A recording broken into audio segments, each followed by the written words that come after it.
C'est bien. Donc, dans la deuxième épître de Pierre, au chapitre 1, puis on lit à partir du verset 12 jusqu'à la fin.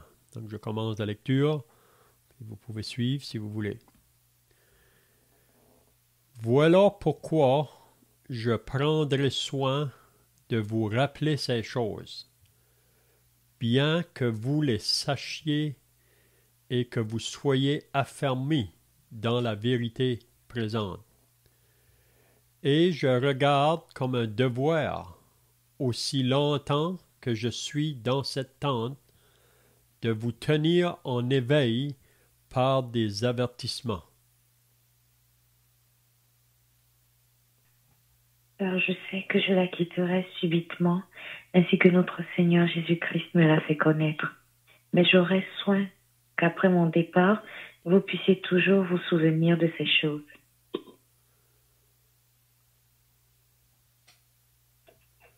Ce n'est pas en effet en suivant des fables habilement conçues que nous vous avons fait connaître la puissance et l'avènement de notre Seigneur Jésus-Christ, mais c'est comme ayant vu sa majesté de nos propres yeux, car il a reçu de Dieu le Père honneur et gloire, quand la gloire magnifique lui fit entendre une voix qui disait « Celui-ci est mon Fils bien-aimé, en qui j'ai mis toute mon affection. »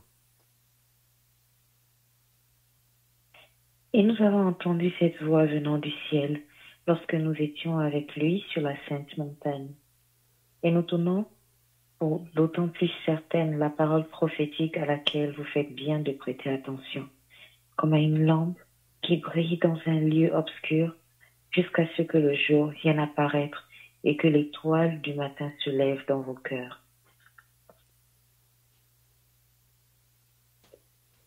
Sachant tout d'abord vous-même qu'aucune prophétie de l'Écriture ne peut être un objet d'interprétation particulière, car ce n'est pas par une volonté d'homme qu'une prophétie a jamais été apportée, mais c'est poussé par le Saint-Esprit que des hommes ont parlé de la Dieu. Amen. C'est bien. Donc, si vous étiez là la semaine passée, on avait remarqué que Pierre, en exhortant ses croyants à qui il écrit, il veut le faire réaliser là, la raison pourquoi qu'on devrait vivre notre vie chrétienne dans sa plénitude.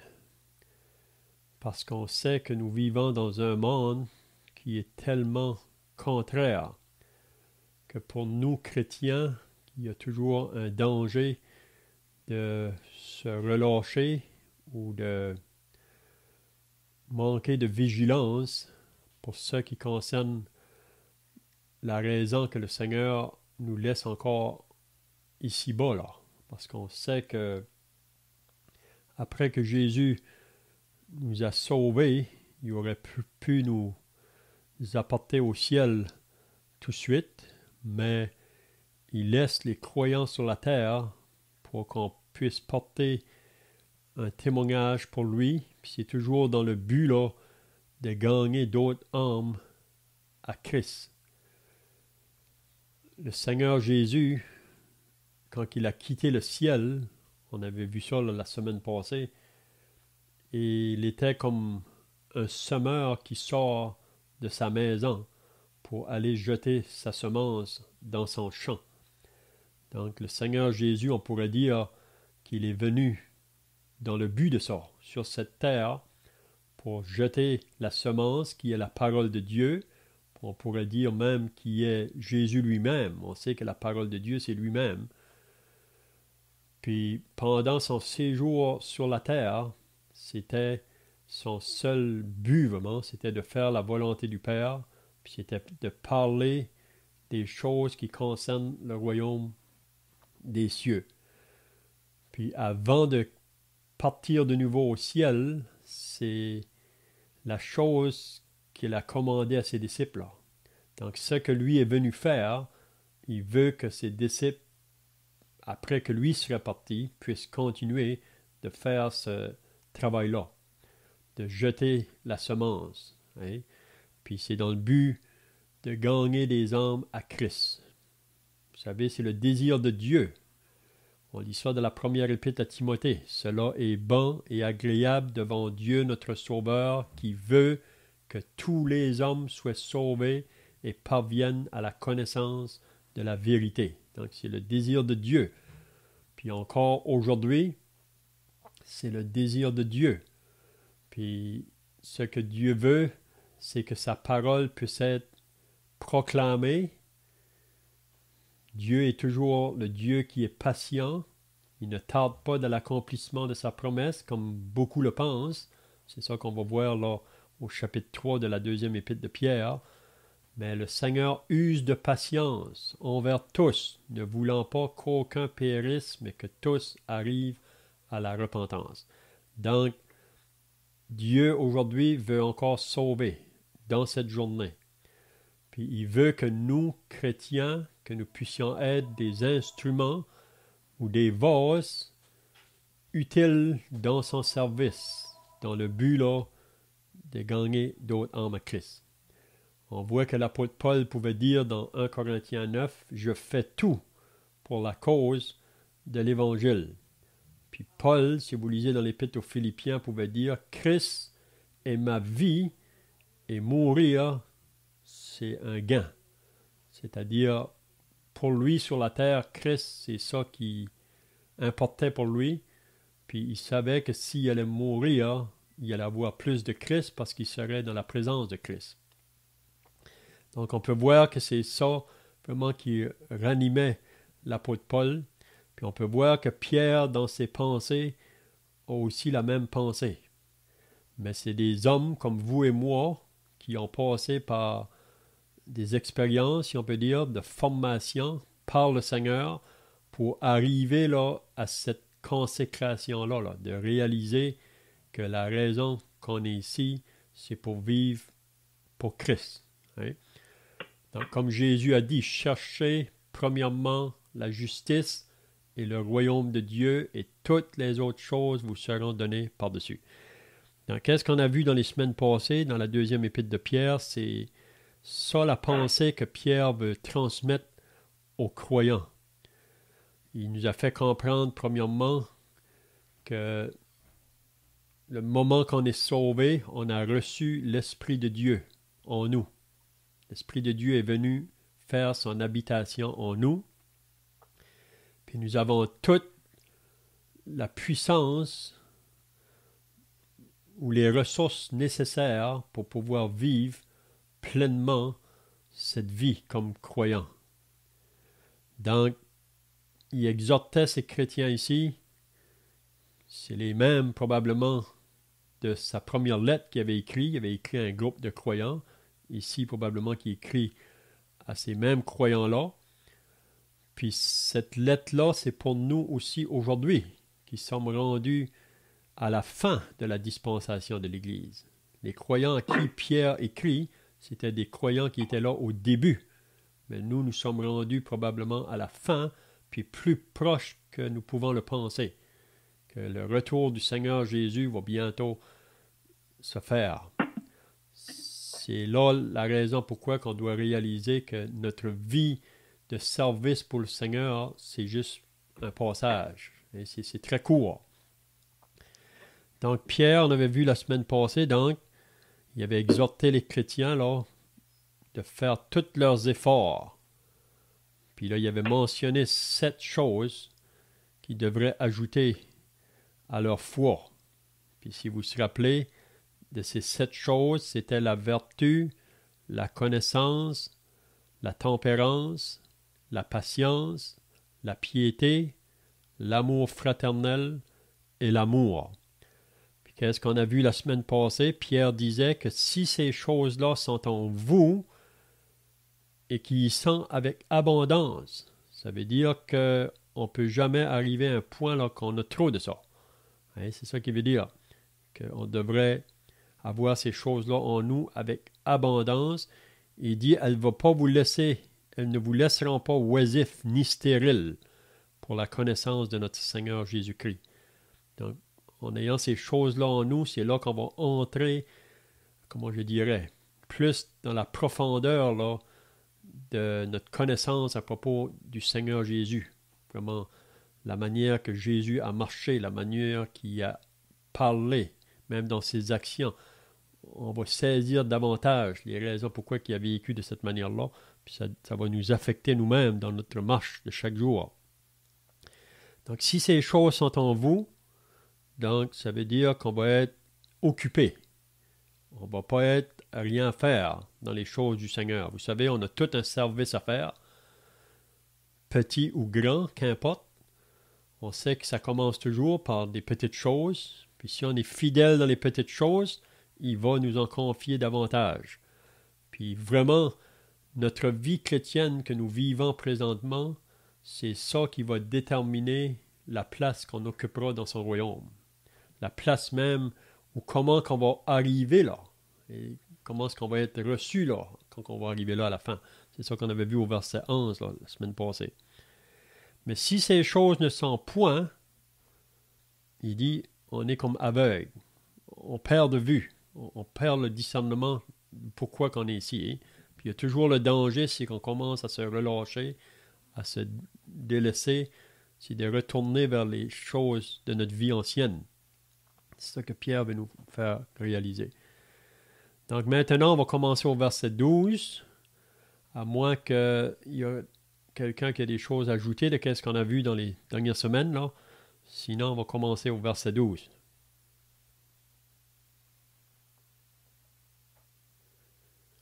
Donc le verset 12, Pierre va dire, « Voilà pourquoi je prendrai soin de vous rappeler ces choses, bien que vous les sachiez. » Donc, ce n'est pas des choses que ces croyants-là ne savent pas. Il dit, vous savez ça, mais je veux vous les rappeler. Il dit ensuite, et que vous soyez affermis dans la vérité présente. Donc, qu'est-ce que Pierre veut nous dire ici quand il dit, voilà pourquoi je prendrai soin de vous rappeler ces choses. Pourquoi qu'il doit leur rappeler ces choses-là? Est-ce que vous avez des pensées ici?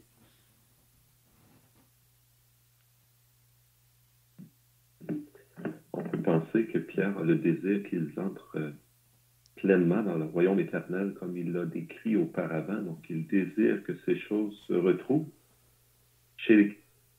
comme Dieu lui-même le désire également, se retrouve en chacun de nous.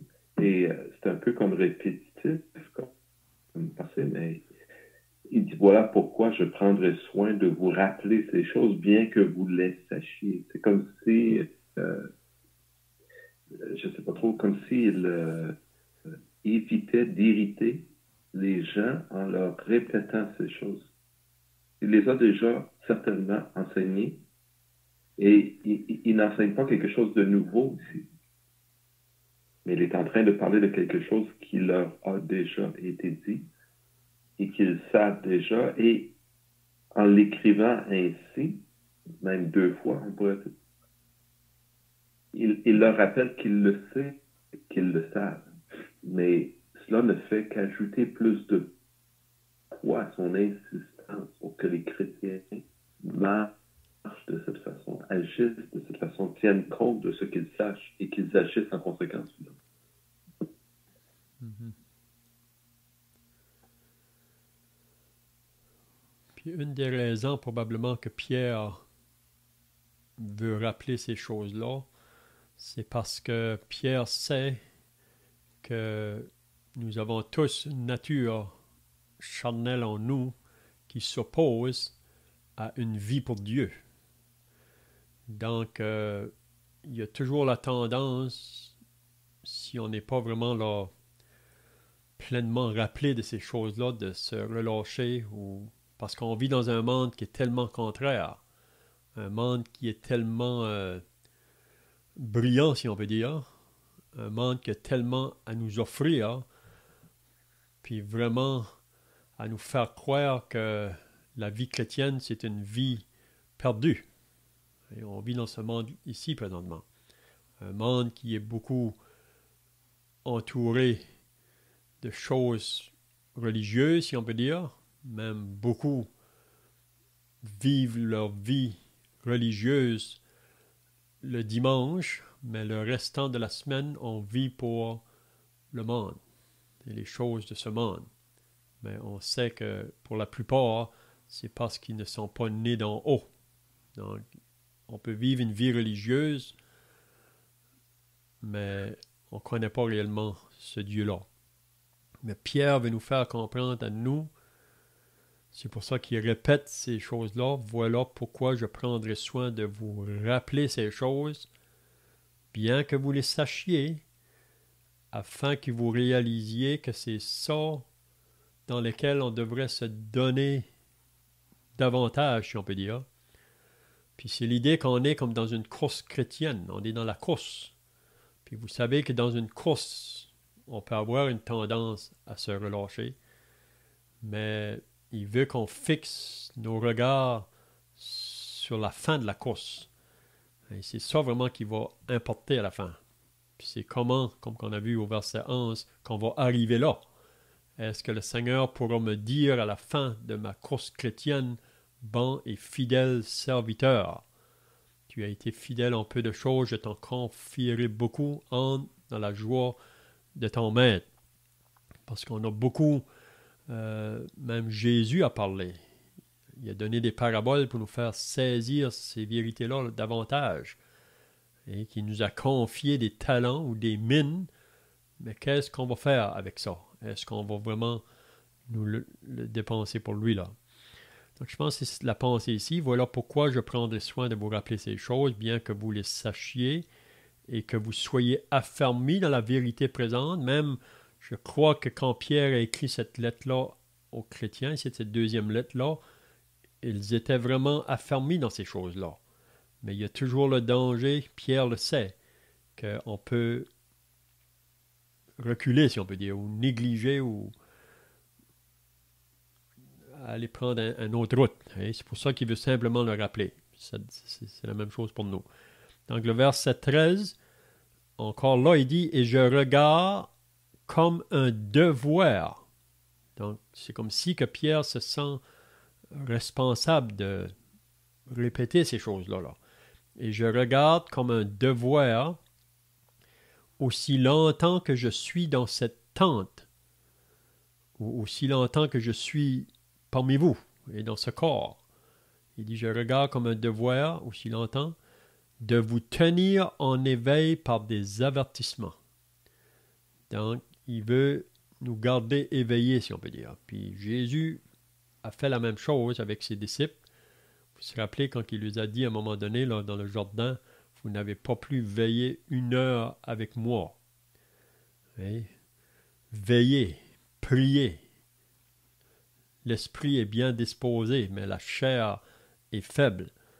Donc, il dit, aussi longtemps que je suis parmi vous, là, je vais vous tenir en éveil par des avertissements. Puis on remarquera que dans la deuxième épître de Pierre, c'est vraiment une mise en garde. Toujours une mise en garde pour qu'on puisse maintenir notre vie chrétienne là, dans une bonne communion avec Dieu, puis dans le but de savoir pourquoi qu'on est ici. Hein? Parce qu'il va nous faire comprendre qu'il y a le danger. Puis il va nous parler même dans le deuxième épître concernant les faux qui viennent pour essayer de nous détourner vraiment de la réalité de ces vérités ici-là. Donc, il dit ensuite, en parlant de sa vie, car je sais que je la quitterai subitement, ainsi que notre Seigneur Jésus-Christ me l'a fait connaître. Donc, Pierre est bien conscient que cette vie ici-bas, il va la quitter bientôt. Puis probablement que Pierre ici, il n'est plus un jeune homme, là.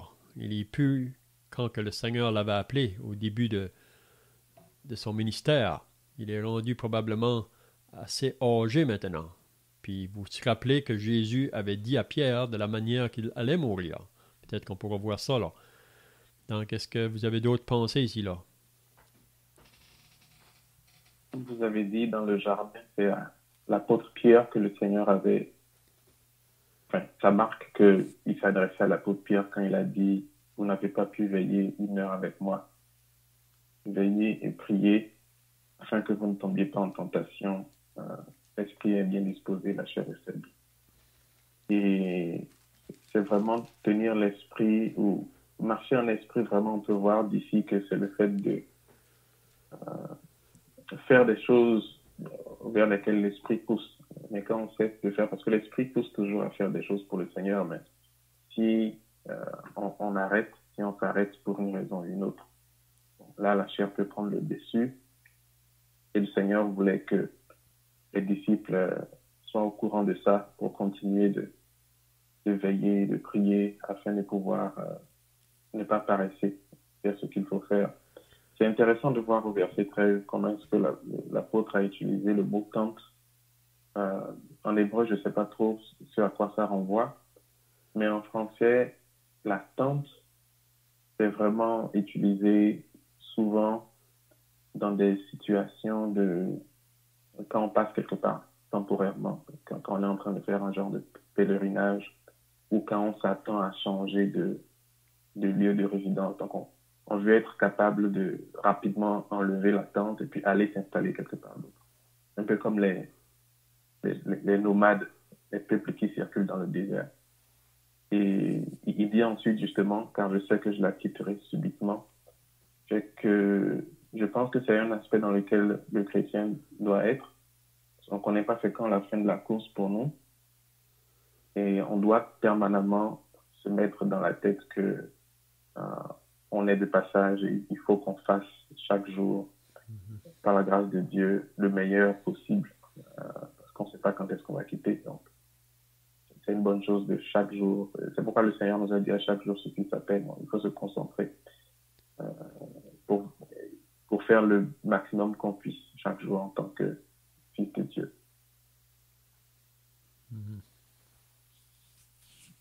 Peut-être aussi on peut... En fait, c'est ce dans quoi on va entrer. Il y a des raisons qui poussent Pierre à prendre action. Déjà, il fait allusion à ces choses lorsqu'il mentionne que le Seigneur lui a fait connaître. Donc, je ne sais pas pour vous, mais si Jésus m'avait dit que pour moi, j'irais là où on me conduira là où je ne voudrais pas, je pense que Pierre a saisi ce que ça veut dire. Et je pense que Pierre, avec le temps, avec les années qui ont passé, est conscient de ce que ça représente. Et on se trouve probablement au moment où Pierre écrit cette lettre dans un temps où l'Église a beaucoup été persécutée. Donc, Pierre s'attend à partir prochainement, à mourir. Et ici, c'est un peu comme le testament d'un homme chrétien d'expérience qui nous écrit. Et on voit ce qu'il a à cœur de nous transformer. Et finalement, un peu comme le mentionnait tout à l'heure Léon, dans la vie chrétienne, on peut glisser, on peut s'éloigner, et cela a été rappelé par notre frère aussi. Et Pierre lui-même a cette expérience-là. D'ailleurs, Pierre, si on se souvient dans les Écritures, dans Galates, on voit que Paul s'est tenu face à lui et lui a tenu face quand il s'est laissé entraîner par les Juifs pour ne point manger ou pour se séparer des non-Juifs. Donc même un homme, comme il l'écrit lui-même ici, Pierre étant lui-même un homme avisé, un homme instruit de ces choses. Il est un apôtre. Et pourtant, on voit qu'il s'est laissé lui-même entraîner, qu'il a lui-même glissé et qu'il a dû être repris. Donc, il nous dit, quoi que vous sachiez ces choses, il dit même, quoi que vous soyez affermis dans ces choses, ce qu'il est en train de nous dire, c'est que moi aussi, je sais ces choses. Moi aussi, je suis entraîné dans ces choses, affermi dans ces choses, mais je me suis laissé aller. J'ai fait des faux pas. Et on doit doit se ramener. Et par la grâce de Dieu, Dieu pourra envoyer un frère ou une sœur pour nous reprendre, pour nous exhorter dans notre cœur, dans notre vie, comme Paul l'a fait devant Pierre. Il a osé se tenir face à Pierre, qui est un pilier et un exemple. Et Pierre sait tout le privilège qu'il a reçu pour être ainsi appelé apôtre, et même, on pourrait dire, un chef parmi les apôtres. Donc, Pierre sait ces choses et il sait qu'il a lui-même, pour ainsi dire, déjà glissé. Donc, vraiment, Pierre connaît la nature humaine, comme le disait tout à l'heure notre frère Léon, et il désire d'autant plus, donc, avant de quitter, de nous laisser ce testament où il insiste sur ces choses, où il nous rappelle comment il est important pour chacun de nous de nous attacher à Christ. On sait aussi que Pierre a vécu cette pénible expérience où il a renié le Seigneur Jésus. Il sait à quoi on peut être poussé lorsque la pression est mise sur nous, la chair veut se libérer, soit par un mensonge, soit par un reniement, soit par une inaction, soit par un silence, soit par tellement de façons. On peut renier Christ dans notre vie, dans notre cœur, dans notre expérience, dans notre marche avec le Seigneur.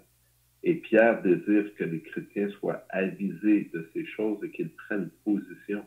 Et Pierre lui-même, d'une façon peut-être, comment dire, on pourrait lire la lettre pour lui-même dans le sens qu'il sait ces choses. Il est affermi de ces choses.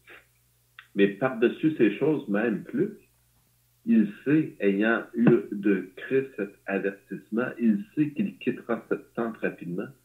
Et donc, il se prépare à la quitter rapidement. Comment dire, c'est comme si en écrivant ces choses, il se exhortait lui-même à tenir ferme lorsque la tentation viendra ou lorsque le moment viendra, la pression viendra, je ne sais pas. Je le perçois un peu comme ça. Mm-hmm. Si vous voulez, on pourrait lire dans Jean 21. Là. On va lire dans Jean 21, quand que le Seigneur a révélé ces choses à Pierre. Jean 21, à partir du verset 15. On pourrait lire jusqu'à la fin du chapitre, si vous voulez. Jean 21, on lit à partir du verset 15. Je commence, puis vous allez suivre. Après qu'ils eurent mangé, Jésus dit à Simon-Pierre, « Simon, fils de Jonas, m'aimes-tu plus que ne m'aiment ceux-ci? » Il lui répondit, « Oui, Seigneur, tu sais que je t'aime. » Jésus lui dit, « Paie mes agneaux. » Il lui dit une seconde fois, « Simon, fils de Jonas, m'aimes-tu? » Pierre lui répondit, « Oui, Seigneur, tu sais que je t'aime. » Jésus lui dit, « Paie mes brebis. » Il lui dit pour la troisième fois, « Simon, fils de Jonas, m'aimes-tu? » Pierre fut attristé de ce qu'il lui avait dit pour la troisième fois, « M'aimes-tu? » Il lui répondit, « Seigneur, tu sais toutes choses, tu sais que je t'aime. » Jésus lui dit, « Paie mes brebis. » En vérité, je te le dis, quand tu étais plus jeune, tu te saignais toi-même et tu allais où tu voulais. Mais quand tu seras vieux, tu étendras tes mains et un autre te ceindra et te mènera où tu ne voudras pas. Il dit cela pour indiquer par quelle mort Pierre glorifiait Dieu et ayant ainsi parlé, il dit « Suis-moi ». Pierre s'étant retourné, vit venir après eux le disciple que Jésus aimait. Celui qui, pendant le souper, s'était penché sur la poitrine de Jésus et avait dit, « Seigneur, qui est celui qui te livre? »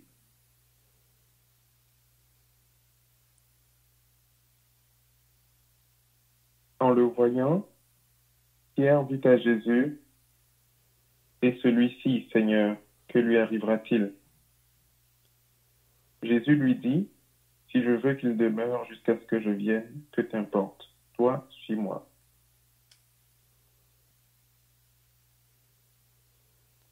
Là-dessus, le bruit courut parmi les frères que ce disciple ne mourrait point. Cependant, Jésus n'avait pas dit à Pierre qu'il ne mourrait point. Mais si je veux qu'il demeure jusqu'à ce que je vienne, que t'importe? C'est ce disciple qui rend témoignage de ces choses et qui les a écrites. Et nous savons que son témoignage est vrai. Jésus a fait encore beaucoup d'autres choses. Si on les écrivait en détail, je ne pense pas que le monde même pût contenir les livres qu'on écrirait. Amen. Donc ici, si vous vous rappelez bien, là, le pourquoi de cet événement ici, c'est que Jésus est mort. Puis, les disciples ici, c'est après que Jésus est mort, Jésus s'avait déjà montré à quelques-uns des autres après sa résurrection. On sait qu'il a été pendant 40 jours après sa résurrection là, à se montrer à ses disciples ici et là. Et il ne s'est pas montré au monde. Il s'est vraiment montré à ses disciples après sa résurrection. Puis ici, vous savez que les disciples étaient ensemble. Puis au début du chapitre 21, c'est que Pierre, on pourrait voir Pierre comme le leader, vraiment. Pierre était comme un leader. Si vous regardez là, sa vie, après que le Seigneur l'a appelé à le suivre avec les autres, c'est toujours lui qui était en avant, le premier à parler, le premier à agir. Donc on pourrait dire que c'était un homme qui pouvait être très influent. Mais c'est bien d'avoir une bonne influence sur les autres si que c'est dans le bien. Mais si c'est pour faire quelque chose de mal, là, c'est pas bien.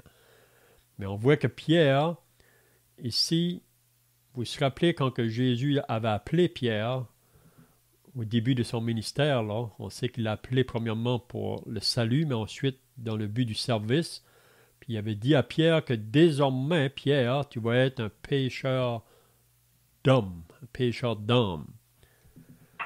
Puis on peut voir que pendant le ministère public, avec Jésus, là, que Pierre et les autres, c'est ça qu'ils ont compris maintenant, ils sont dans le service pour le Seigneur, dans le but de sauver les âmes. Mais là, Jésus est mort.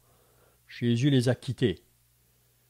Mais là, Pierre, ici, si vous vous rappelez, là, au début du chapitre 21, il dit « Moi, je m'en vais à la pêche ». Ça veut dire qu'il veut retourner vraiment aux choses anciennes. Oui. Puis, après qu'il dit ces paroles-là, les autres l'ont suivi. Donc, Pierre est un homme très influent. Il dit « Nous allons aussi avec toi ». Donc, ils sont partis. Mais, ils ont pêché toute la nuit, puis rien, ils n'ont pas pris aucun poisson. Puis, on peut voir la raison pourquoi Pierre a pensé de même, parce que probablement, peut-être qu'ils avaient faim. Il faut que quelqu'un pourvoie à leur nourriture. Donc, le Seigneur n'est plus avec nous. Donc, il faut qu'on pourvoie nous-mêmes. Mais le Seigneur avait dit qu'il allait prendre soin des autres. Mais là, on voit que Pierre, donc, va partir à la pêche, mais ils prennent rien. Puis vous vous rappelez, le matin est arrivé. On peut voir ces hommes-là là, qui ont pêché toute la nuit, probablement fatigués. Mais là, le matin est venu, il y a quelqu'un qui se trouve sur le rivage, un personnage qui se fait voir sur le rivage. Ils ne savent pas qui ce que c'est. C'est Jésus. Jésus se trouva sur le rivage, mais les disciples ne savaient pas que c'était Jésus. Ils ne l'ont pas discerné, ils ne l'ont pas reconnu. Puis c'est là que Jésus a posé la question. Jésus connaissait le besoin de ses disciples. Et Jésus est maintenant mort, il est ressuscité, mais il leur avait dit avant de partir au ciel, « Je serai avec vous tous les jours jusqu'à la fin de l'âge, jusqu'à la fin du monde. » Donc il est là sur le rivage, puis il leur pose une question, « Enfants, n'avez-vous rien à manger? » Donc c'est la raison pourquoi ils ont parti à la pêche. il lui demande la question, ils lui répondirent non. Donc, il n'y avait rien à manger. Qu'est-ce que Jésus va leur dire? Jetez le filet. Puis vous vous rappelez, ils ont jeté le filet, puis les poissons, ils ont pris une grande quantité de poissons, des gros poissons. Puis c'est là que le disciple que Jésus aimait, là, c'est-à-dire Jean, il dit à Pierre, c'est lui qui a reconnu Jésus le premier, il a dit, c'est le Seigneur. Simon-Pierre, dès qu'il eut entendu que c'était le Seigneur, ça dit qu'il a mis son vêtement, il s'est jeté à l'eau, puis il a nagé jusqu'au bord. Puis c'est là qu'ils ont amené le poisson, puis le Seigneur leur avait préparé le repas. Donc, il n'y avait pas à s'inquiéter qu'est-ce qu'ils auraient à manger. Le Seigneur allait prendre soin des autres. Ici, c'est ça qu'il le prouve vraiment. Puis il les a préparé un repas sur le bord de la mer. Vous pouvez penser, le Seigneur qui les a préparé ce petit déjeuner. Mais là, si on va au verset 15, c'est là que je veux vraiment arrêter, là. Après qu'ils ont eu mangé, à qui est-ce que Jésus va s'adresser? Il va s'adresser à Pierre.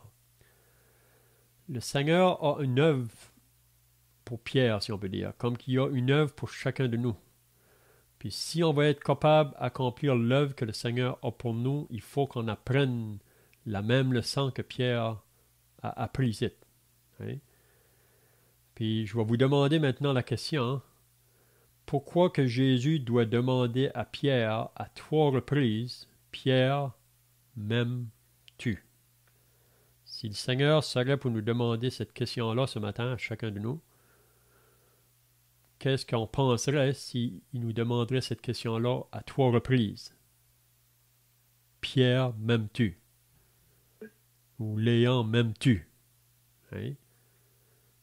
Donc, qu'est-ce que vous pensez? Pourquoi qu'il doit demander à Pierre à 3 reprises, m'aimes-tu?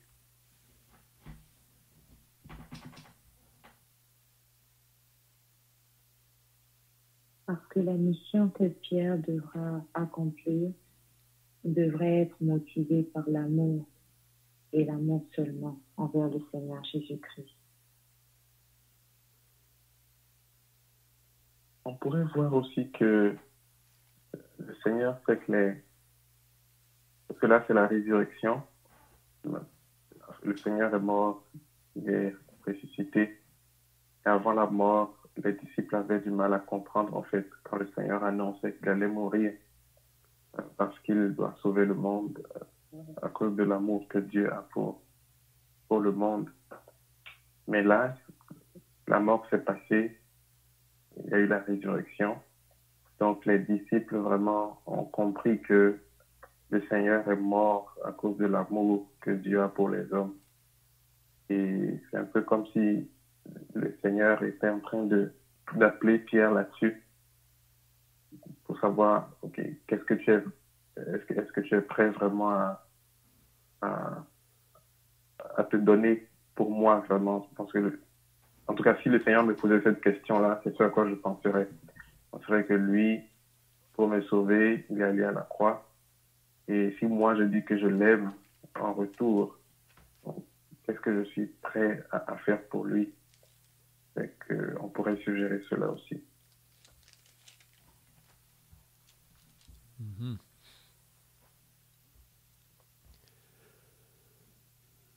On sait que Dieu est amour. Et ce qui motive les actions de Dieu, c'est l'amour. Et Dieu connaissait le disciple qui n'avait pas pris de poisson, et comme cela a été mentionné, il les appelle et il sait qu'ils sont troublés, ils sont allés à la pêche parce qu'ils ne savent quoi faire, ils se sentent démunis, ils se sentent abandonnés, et peut-être plus que les autres, alors, parce qu'il se sait coupable, il sait avoir renié le Seigneur, et il a besoin d'être profondément, peut-être, rassuré que, comme Pierre va le dire lui-même, tu sais, Seigneur, que je t'aime. Tu le sais. Mais Pierre sait aussi dans son cœur qu'il n'aime pas le Seigneur Jésus au niveau où il voudrait l'aimer, où il devrait l'aimer. Et je pense que c'est la même chose pour chacun de nous. On fait des choses pour Dieu, on lit sa parole, on cherche à se rapprocher de lui, et plus on le connaît, comme le mentionnait aussi Hervé, je pense, plus on se rend compte qu'on n'agit pas comme on devrait, plus en fait, c'est comme si le Seigneur nous interpellait et nous disait, je suis mort pour toi et qu'as-tu fait pour moi? Donc on a un chant qu'on chante qui dit ces mêmes paroles aussi. Mais malgré tout, le Seigneur revient à la charge 3 fois aussi et dit à Pierre, paie mes brebis. Donc, ce n'est pas à cause de cette chute de Pierre qu'il est rejeté. Jésus lui rappelle qu'il a une mission pour lui, qu'il le connaît, qu'il connaît son amour, qu'il sait qu'il va faillir, qu'il ne sera pas parfait dans son amour comme Christ a été parfait, mais il veut quand même qu'il s'occupe de la mission que Dieu lui confie et qu'il pèse les brebis.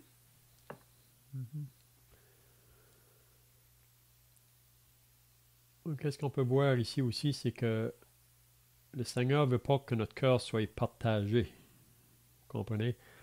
Si on va être capable de le servir, il veut avoir tout notre cœur. Et comme on lit dans le proverbe, mon fils, donne-moi ton cœur. Parce que si notre cœur est partagé, on ne peut pas se donner pleinement dans le service que le Seigneur a pour nous.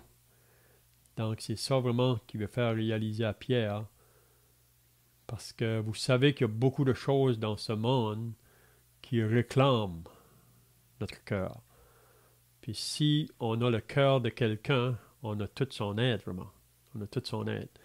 Donc ici, c'est ça que le Seigneur veut vraiment, la raison qu'il répète 3 fois, là, parce que vraiment, si quelqu'un est pour nous demander 3 fois la même chose, c'est comme un enfant qui s'approche de nous et dit « Papa, m'aimes-tu? » Ben, tu sais que je t'aime, mon enfant.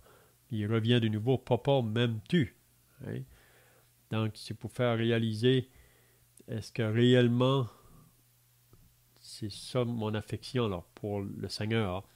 Puis ici, il faut bien comprendre aussi, c'est que le Seigneur a un service pour Pierre, comme j'ai dit tout à l'heure, comme pour chacun de nous. Mais dans n'importe quel service qu'on est appelé pour le Seigneur ne veut pas que nos cœurs soient partagés. Il veut vraiment qu'on se donne pleinement pour lui. Parce que c'est l'idée qu'il y a toujours des inquiétudes qui peuvent venir, comme ici, Pierre, Jésus est parti, et qui va prendre soin de nous? Le Seigneur nous avait dit, vous serez désormais pécheurs d'âme, mais c'est ça parfois qui peut nous inquiéter, les choses de la vie de chaque jour. Mais si le Seigneur nous appelle à un service, on n'a pas à s'inquiéter des autres choses. Hein? Il dit, cherchez premièrement la justice, le royaume de Dieu, les autres choses vont vous être données par-dessus. Il va prendre soin de celui qui appelle. Donc ici, on peut voir ça. Donc, Pierre, m'aimes-tu? Même quand il dit, là, m'aimes-tu plus que ne m'aiment ceux-ci? Parce que vous vous rappelez que Pierre avait confessé là, ça, là, avant son reniement. Il avait dit, Seigneur, même si toutes les autres vont t'abandonner, moi, je ne t'abandonnerai pas. Moi, je suis prêt à y aller jusqu'à la mort pour toi. Donc, Pierre était bien confiant. Mais Pierre a dû apprendre que si on va être capable de servir le Seigneur, ce n'est pas par nos propres ressources. On a besoin d'une force en dehors de nous. Puis le Seigneur nous a équipés de cette force-là, de son Saint-Esprit. Hein? Donc même Paul, dans ses épîtres, c'est ça qu'il dit. L'épître aux Philippiens, je suis fort par celui qui me fortifie. On n'a aucune force en nous-mêmes. Donc ça, c'est la pensée que je voulais amener ici, là, mais aussi, c'est vraiment ici que Jésus va indiquer de quelle mort Pierre allait le glorifier ou de quelle mort il allait connaître. Hein? Si on va au verset 18, il dit, en vérité, je te le dis, quand tu étais plus jeune, tu te saignais toi-même et tu allais où tu voulais, mais quand tu seras vieux, tu étendras tes mains et un autre te ceindra et te mènera où tu ne voudras pas. Donc, le Seigneur révèle à Pierre la manière qu'il va quitter ce monde, si on peut dire. Il dit cela pour indiquer par quelle mort Pierre glorifierait Dieu. Et ayant ainsi parlé, Pierre ainsi parler et lui dit « Suis-moi ». Donc Pierre, suis-moi. C'est ça qui importe. Mais là, on voit encore que Pierre se retourne, il voit venir le disciple que Jésus aimait, puis là, il demande « Mais qu'est-ce qui va arriver avec celui-ci, Pierre, Seigneur ?» Le Seigneur dit « Qu'importe, Pierre, toi, suis-moi ». Donc, on peut voir que l'appel du Seigneur, là, c'est vraiment personnel. Et c'est individuellement. Il veut vraiment qu'on réalise, toi, j'étais appelé pour un tel service, toi, j'étais appelé pour ce service-là. Donc, c'est ça vraiment qu'on devrait réaliser. Hein. Donc, je vois que le temps est passé, là. Donc, c'est une vérité qui est vraiment intéressante, je trouve, ce matin, pour nous exhorter, chacun de nous, à réaliser qu'on a juste une vie pour le servir, puis on devrait se donner davantage, puis on confesse tout qu'on manque, et dans ce sens-là. Donc, je ne sais pas si les frères ont d'autres questions ou d'autres pensées avant de terminer, là. Sinon, on va terminer par la prière. Prions. Ô Père éternel, nous n'avons pas tous reçu directement du Seigneur comme Pierre cette parole, paix, mes brebis, comme de sa bouche, ayant été aussi repris par lui, ainsi 3 fois, brebis. Seigneur, tu désires te servir de nous. Tu nous appelles à te servir. Et nous savons, Dieu, que c'est là un honneur que nous ne méritons pas, comme Pierre lui-même, ayant renié le Seigneur, avait réalisé qu'il n'était pas meilleur que les autres. Mais voici qu'il en a tiré, Seigneur, cette leçon. Il a compris que même s'il était affermi dans cette vérité, il était bon d'être encore et encore fortifié dans cette vérité, rappelé de cette vérité. Et voilà ce que ton apôtre, Seigneur, ton bien-aimé Pierre, a choisi de faire en écrivant cette lettre, afin de nous communiquer cette même pensée, cette même vérité qui l'a motivé pour le reste de sa marche avec toi.